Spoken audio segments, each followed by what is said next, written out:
ازيكم يا بنات يا امارات، عاملين ايه؟ وحشتوني كتير كتير. هنعمل مع بعض النهاردة طريقة الليمون المعصفر. طريقة حلوة جدا ممتازة، هتطلع معاكم بجد هايلة زي اللي احنا بنشتريه من برا ويمكن احلى كمان. بجد نضيف كده وجميل. شايفين المخلل تحفة. هوريكم كمان الحشوة بتاعته من جوه، الجزر بقى والعصفر وحبة البركة، بجد جميل.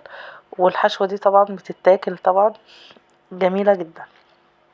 شايفين الليمون مش مهري معانا، مش اللي هو ناشف معانا بجد.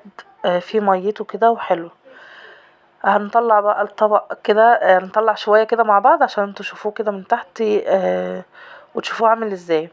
وشايفين البرطمان مفهوش مادة كده بيضة اللي هي بنسميها عفونة. اهو المخلل بتاعنا نضيف جدا، البرطمانات بتاعتنا نضيفة جدا جدا. واقول لكم ازاي تخلي البرطمان بتاعكم نضيف كده ويقعد معاكم لاطول وقت، يكون نضيف، وتحافظي على نظافة المخلل معاكي. وهقول لكم على تركة حلوة جدا، المية المخلل تطلع معاكم تقيلة زي اللي احنا بنشتريها من بره. بجد بنحب مية الليمون من بره جدا عشان بتبقى تقيلة كده وحلوة. شايفين الطبق القمر ده بقى؟ بجد يتحط على السفرة بقى في رمضان كده او على الفطار العادي. بجد تحفة تحفة تحفة. شايفين؟ بجد يستاهل لايك، يستاهل لايك واشتراك منكم بجد عشان بتشجعوني. يلا نسمي الله ونصلي على الرسول ونخش على الطريقة. معانا 1.5 كيلو ليمون اصفر، ويكون الحجم بتاعه كبير اهوت، ما يكونش الحجم بتاعه صغير عشان طبعا احنا هنحشيه. ويكون لازما ناشف، لازم الليمونات تكون ناشفه. ليه؟ عشان اما نيجي نقطعه بالطريقه دي ما يتهرش في ايدينا والميه بتاعته تخرج بره. هنقطعه، هنقطع الليمونه بتاعتنا 4/4 بالشكل ده، بس هتكون شابطه في بعضها من تحت بنفس الشكل اللي انا بوريهولكوا ده. في ناس بتقطعه بعد اما بيغلي غلوتين على النار، وتيجي تقطعه كده بالسكينه تلاقي الليمونية كشت كده في ايديها واتعفصت والمية بتاعتها تخرج بره، وبجد مش بتستفادي بيها. الطريقة دي اما بنقطعه ونغليه في المية غلوتين، هي دي الطريقة اللي بتخلي معانا المية الليمون بتكون تقيلة وزي بتاعت بره بالظبط. هنقطع الكمية كلها هي، وهنجيب بقى حلة على النار يكون فيها مية مغلية ونسقط معانا كل كمية الليمون دي في المية المغلية. هتقعد معانا قد ايه؟ هي هتغلي اول غلوة وتاني غلوة هنطلع الليمون بتاعنا. الليمون بقى هيغلي في المية دي، وهي دي المية اللي هنستخدمها في المخلل بتاع الليمون. بجد بتدينا نتيجة روعة، وهي دي اللي بتخلي معانا المخلل يكون تقيل. لان بيطلع كده عصارة من الليمون، وقشر الليمونة لما بيغلي بيدي كده مزازة للمية تحفة جدا جدا. شايفين شكله كمان بيصفر زيادة وبيبقى تحفة بالشكل ده. والمية بتاعته كمان لو انتوا شايفين بتصفر شوية عن الاول.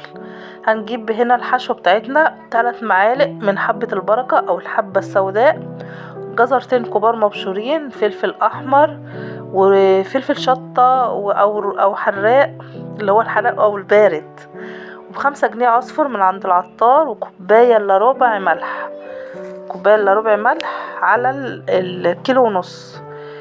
هنحط بقى هنا في الطبق، هنحط حبة البركة او الحبة السوداء، البلاد العربية بتقول عليها الحبة السوداء، وهنحط الجزر والعصفر اهو الاصفر ده هو ده العصفر. بنجيب من عند العطار ب5 جنيه وبنستخدمه في الوصفة بتاعتنا، بيكفي وبيبقى جميل جدا. هنقلبهم بقى مع بعض بالشكل ده. هي دي الحشوة، دي الحشوة بتاعتنا. لكن الفلفل والملح هقول لكم هنعمل ايه دلوقتي فيهم. الليمون غلي غلوتين اهو بالشكل ده. هنجيب بقى الليمون بتاعنا نصفيه من المية بتاعته، وهنخلي المية تبرد.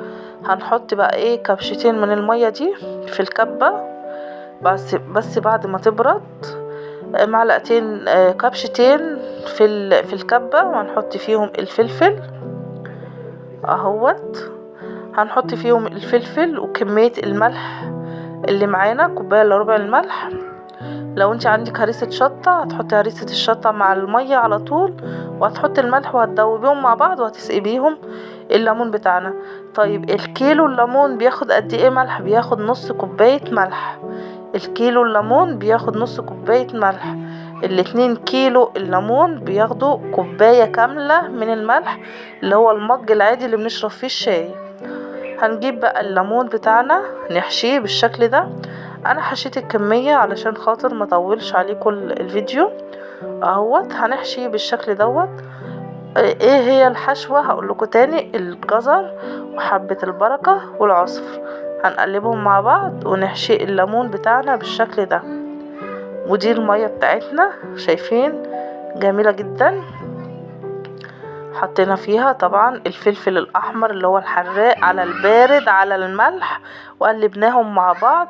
لو عندك هريسة شطة مش هتحطي بقى فلفل، هتحطي هريسة شطة على طول، وهتحطي الملح وتدوبي الملح كويس جدا جدا. ماشي. وهنحشي بقى الليمون بتاعنا وهنحطه في البرطمانات بتاعتنا. لازم يكون البرطمانات بتاعتنا نظيفة 100%، عشان خاطر سبب من الاسباب اللي بيعمل معاكي عفونة ان البرطمان بتاعك ما بيكونش نضيف. وطبعا هنحافظ طيب على الليمون ازاي؟ هنسقيه بالمية اللي انا قلتلكوا عليها ديت. هنحط البرطمان بتاعنا يكون برطمان مش هنملاه على الاخر، يعني يكون الا ربعه كده. طب الربع التاني هنعمل فيه ايه؟ بقية البرطمان يعني هنحطه زيت. هنملى البرطمان على الاخر زيت، بس انا مليته دلوقتي مية ان هو لسه المية هتقل دلوقتي. هنحط بقى زيت على الربع الفاضل. طبعا هو الكمية كيلو ونص، طلع معايا برطمانين كبار زي ما انتوا شايفين وبرطمان صغير. صراحة ما اشتريتش برطمانات، كان عندي برطمانات بتاعت مربى وبتاعت عسل، غسلتهم كويس وعقمتهم بالمية السخنة. دي اهم حاجة، تعقميهم بالمية السخنة عشان يكونوا نضاف معاكي وما يعملكيش مادة اللي هي المادة البيضاء اللي مش مستحبة خالص على وش المخلل بتاعك. هنسيبهم قد ايه؟ هنسيبهم 10 ايام ل15 يوم، وهيطلع معاكي بالشكل ده. هيطلع معاكي بجد تحفة وجميل. شايفين البرطمان معانا نضيف جدا ومفهوش اي عفونة خالص، وهيطلع معاكي الليمونية بجد طعمها وريحتها وقوامها تحفة. جربي الطريقة بتاعتي والله مش هتندمي، حتى لو اول مرة تعمليه هيطلع معاكي بالشكل ده. ما تنسيش تشتركي في القناة واللايك بتاعك والكومنت بجد بيفرحني. وشكرا لأي حد بيتفرج عليا، وشكرا لأي حد بيدعمني. وأي حاجة، أي مخلل أو أي وصفة من الوصفات عايزينها ممكن تكتبولي في الكومنتات، وإن شاء الله هعملها لكم. وشكرا لكم جدا، مع السلامة.